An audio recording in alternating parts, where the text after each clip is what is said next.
The ceasefire is holding and the blockade is ending. But don't mistake that for the end of the crisis, because the battle over Hormuz is just entering a new phase.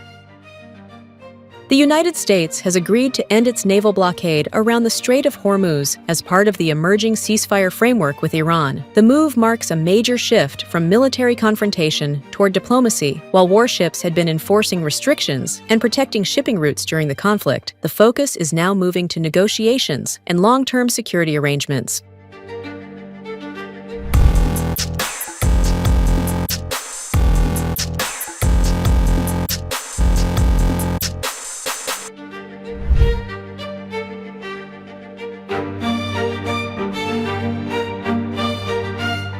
Not exactly. The ceasefire may have stopped active hostilities, but many of the issues behind the crisis remain unresolved. Disagreements over sanctions, Iran's nuclear program, and regional security are still on the table. What has ended is the immediate military escalation. What begins now is a complex diplomatic process that could take months to fully unfold.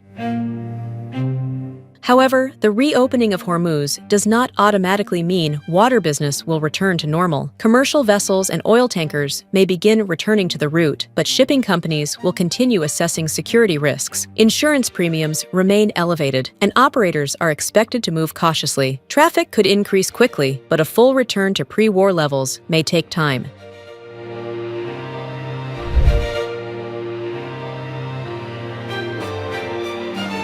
One of the biggest unanswered questions is whether Iran will collect fees from ships passing through the strait. President Donald Trump has publicly insisted that Hormuz must remain open to unrestricted shipping with no tolls. Iran, however, maintains that it should play a role in managing transit and security in the waterway. So far, no final agreement has been publicly announced on this issue.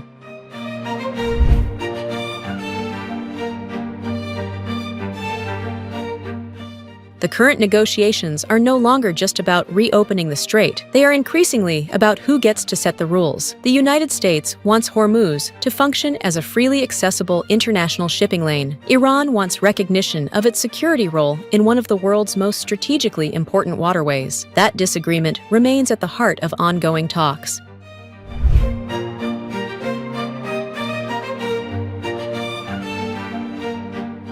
Despite the end of the blockade, American military assets are unlikely to leave the Gulf anytime soon. The U.S. is expected to maintain a significant naval presence to monitor shipping activity, deter future attacks, and ensure compliance with any agreement. In other words, the blockade may be ending, but the American security umbrella is expected to remain.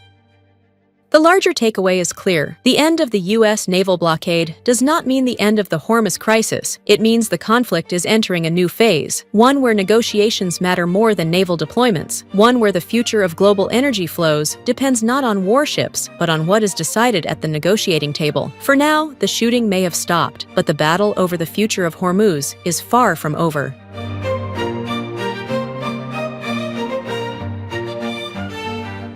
If you like this video, then like, share and subscribe to Mirror Now.